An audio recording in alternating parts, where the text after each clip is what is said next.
can hear you. What's that?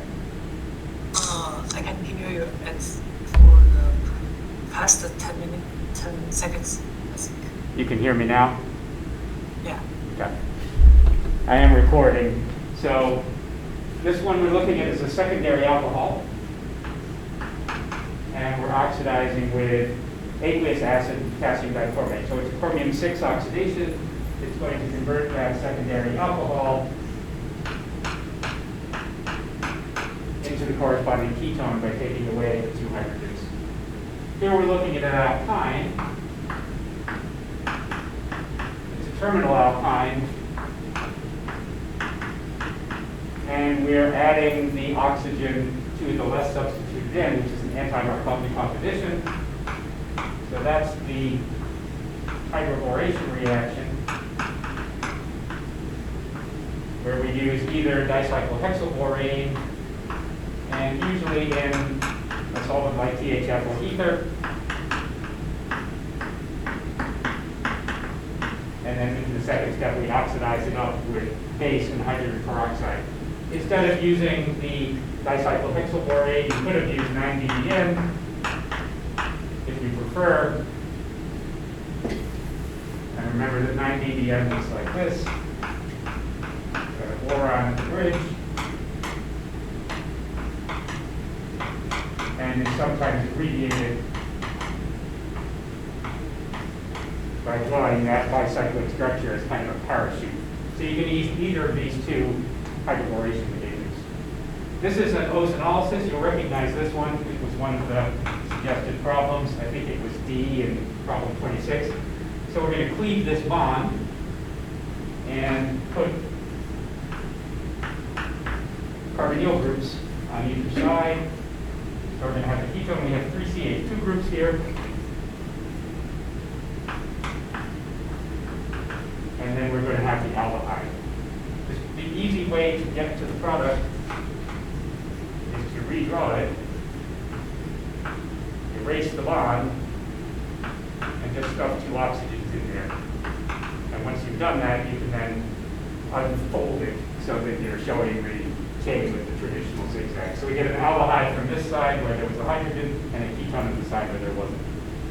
This one you'll also recognize was one of the suggested problems. I think it was D in problem 25.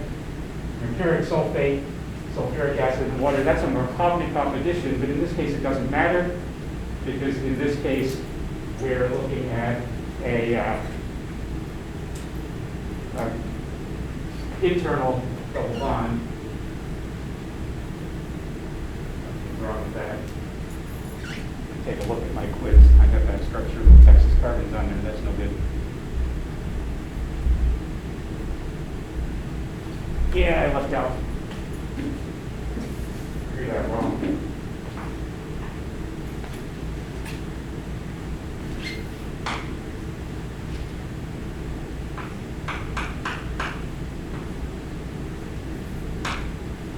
There, that's better. Doesn't like any 5-bonded carbons. So we're going to be adding a ketone to one side of this. And the other side is going to fit into a CH2 group.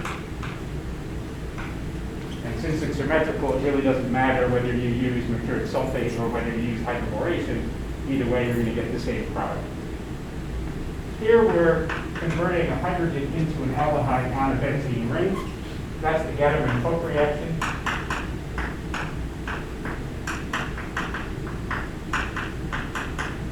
And the reagents for that are HCl and carbon monoxide gas.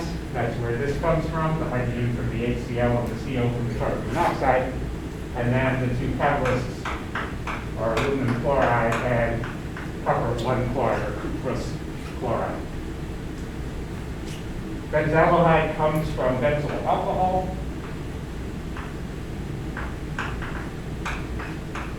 And we need PCC in this case so we don't get over-oxidation.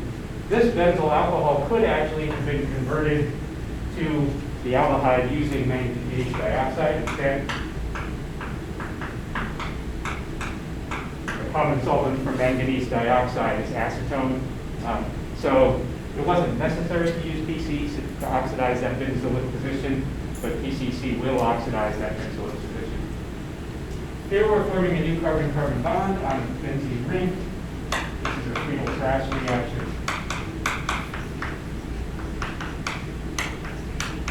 And so what we need is the corresponding acid chloride.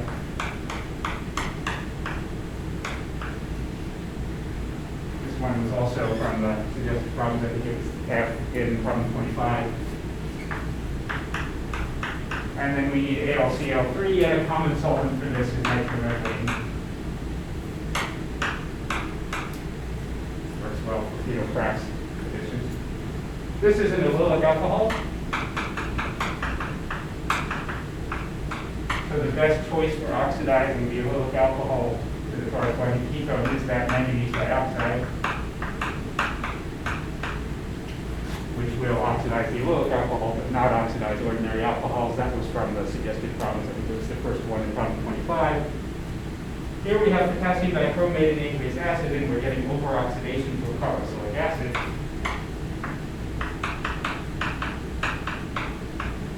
So it's a primary alcohol for the starting material. Got 3 carbons there, and that primary alcohol oxidizes the carboxylic acid.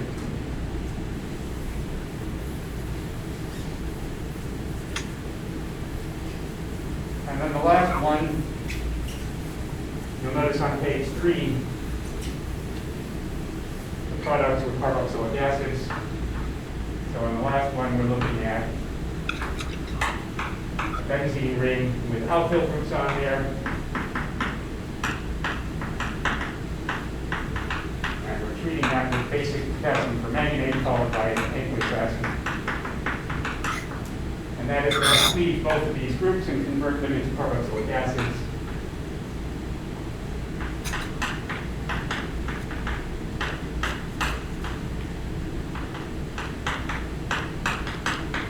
So we have 1,4-benzene dioic acid. This is actually called terephthalic acid.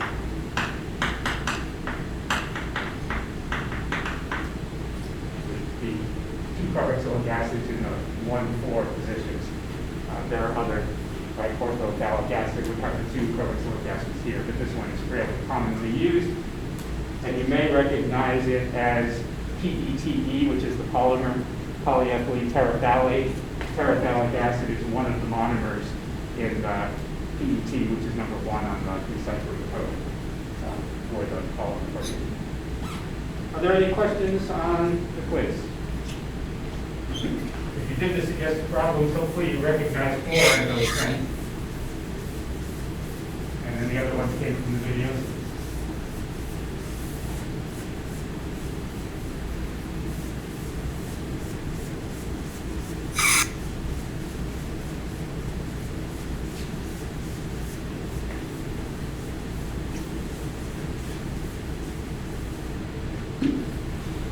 So I'm going to stop this recording. Can you slow down the number? Yep.